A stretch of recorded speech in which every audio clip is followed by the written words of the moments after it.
Greetings, we are Anonymous. It has recently come to our attention that the FBI, local police and the Department of Homeland Security are now and have been engaged in acts of espionage against U.S. citizens. Their only reasoning for doing this is they feel threatened by their own citizens. It is clear that they would not feel this way if they were acting appropriately in the first place. With so many new laws enacted in the past 10 years that slowly but surely eat away at our rights and freedoms as human beings, such as NDAA and the USA Patriot Act, it should be no surprise that there has been a rise in activism within the citizenship. That in itself is a protected right by our Constitution and Bill of Rights that they so callously spit upon every day. On May Day, 2012, in the city of Seattle there was a large demonstration, as there is every year, supporting workers' rights. As usual, there were supporters of other causes on scene and a large contingency of Black Bloc. They caused some destruction to storefronts and also to an old federal courthouse building. This story was of course blown way out of proportion, though there was a large amount of damage done. While Anonymous does not inherently condone destruction and apparent violence, we also do not speak against it. It is up to the individual and/or groups to decide upon tactics that they use to get across the point that they are trying to voice. We understand that many of us in the world today feel powerless against the machine, and railing against it with words can feel ineffectual. It is then that many turn to, quote, violence, end quote. Though many will say smashing out a window is not exactly an act of violence, as there is no harm done or directed toward any people.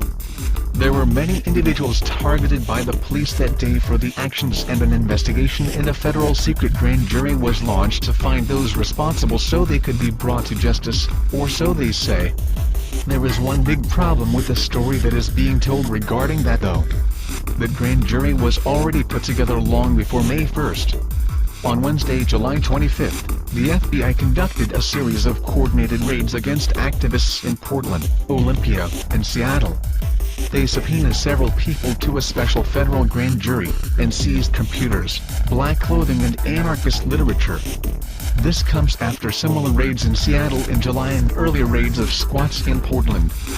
Though the FBI has said that the raids are part of a violent crime investigation, the truth is that the federal authorities are conducting a political witch hunt against anarchists and others working toward a more just, free, and equal society.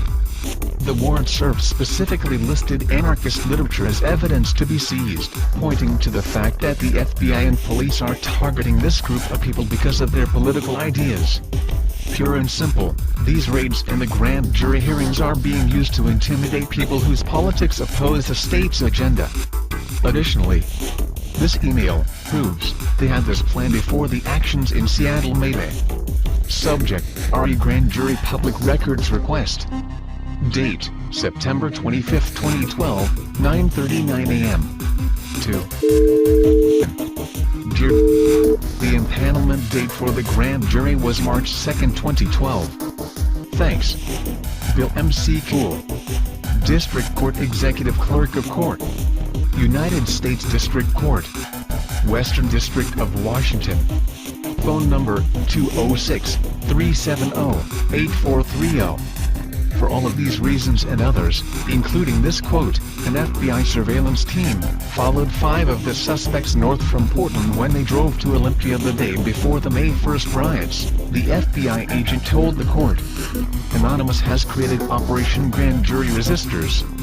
We shall do what we do in support of these brave individuals who are standing up so strongly against a corrupt system they are willing to sit in a federal prison in solitary confinement.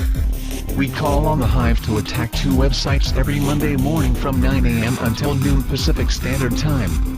First, www.wawd.uscourts.gov. Second, www.bop.gov. It is highly important that these sites are rendered inaccessible, firstly, each Monday, and secondly, each additional day that Operation Grand Jury Resistors makes an announcement that there is another court date, or that there is an action plan by other activists in that area. We are Anonymous. We are a legion. We do not forgive. We do not forget. Expect us.